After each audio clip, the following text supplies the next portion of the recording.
Vivian, thank you so much for joining us on the show today. I have to ask, first of all, where does the name Fifi Bijou come from? Well, Fifi is really my nickname. My family call me Fifi, and bijou is French for jewellery. In terms of your background, how did you get involved in designing jewellery, engagement rings, wedding rings?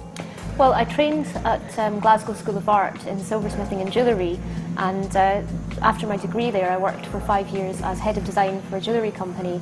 And during that time I'd started becoming interested in the process and the supply chain and the way that that worked, and being interested in the ethical aspect of that.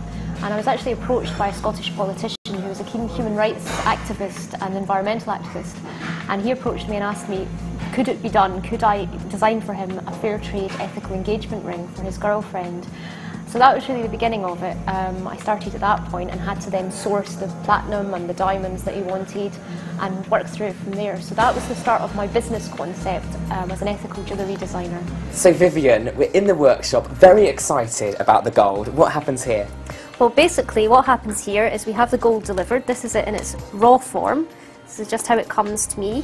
And this then gets melted down into wire, which is formed by alloying the gold, and this would get drawn into wire. So for something like this piece, this would be made from 3 bands of wire, and then these are connected here, and this is actually the beginnings of this amethyst ring. So Fifi Bijou does something slightly different to other companies. Yes, exactly. My supply chain is all sourced from small-scale mining projects, and the ethics behind that are that these projects are set up with fair trade protocols in place and an environmental policy in place. So essentially the whole supply chain, the gold and the diamonds and gemstones that I use for my designs, all come from these socially and environmentally responsible mines. And how long does it take you from the sort of point of initial sort of concept or idea to the actual finished product? Normally it takes around 8 to 12 weeks when I'm working with a client, because we have to have some meetings within there, and then we have to wait and sort of develop that process along so it fits in with their time scale. Sure. But that's the kind of usual time. And then it would come here to the workshop, and I would talk through the design with the workshop manager, and they would then begin constructing the ring to the technical drawing. In terms of putting the actual finished product together, your design is signed off, and then I assume there's, you know, kind of artisans, maybe you call them, that work here. Yes, the workshop here, we have a few master goldsmiths who are responsible for actually constructing the ring and for working the whole process. Sometimes pieces are cast, some pieces are made by hand. It really depends on the nature of the design as to what is most appropriate. But yes, there's some very highly skilled goldsmiths involved at that stage, and that's a really quite involved process to get to the technical capability.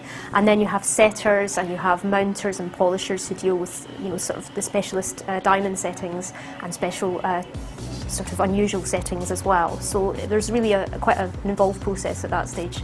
Do you think that a lot of people are starting to come to you now because you have this ethical background, and maybe they feel more comfortable about wearing a ring and they know where it's come from? Absolutely, that's something that's really important to a lot of couples at the moment.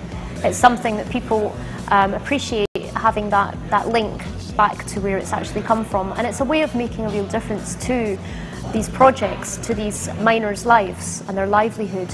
So it's not just about you know, the end result being something that's completely, hopefully completely beautiful, that people will love and wear forever and treasure. It's also that you realise that you've actually made a quite important contribution to someone else's life and their livelihood as well, and that's making an impact on these mining communities, as opposed to a negative impact, which unfortunately a lot of gold mining and gem mining can actually end up as. And what have we got here? Well, here we have a couple of little rough diamonds, and these again are just little diamonds that come straight from the mine, and at the moment these are for 2 different people's engagement rings, so they're having those set in gold. Fantastic. Well, I'll tell you, this has been an amazing insight for me. I know where I'm going to go if I need to get a ring. Thank you so much, Vivian, for joining us on the show. Thank you very much.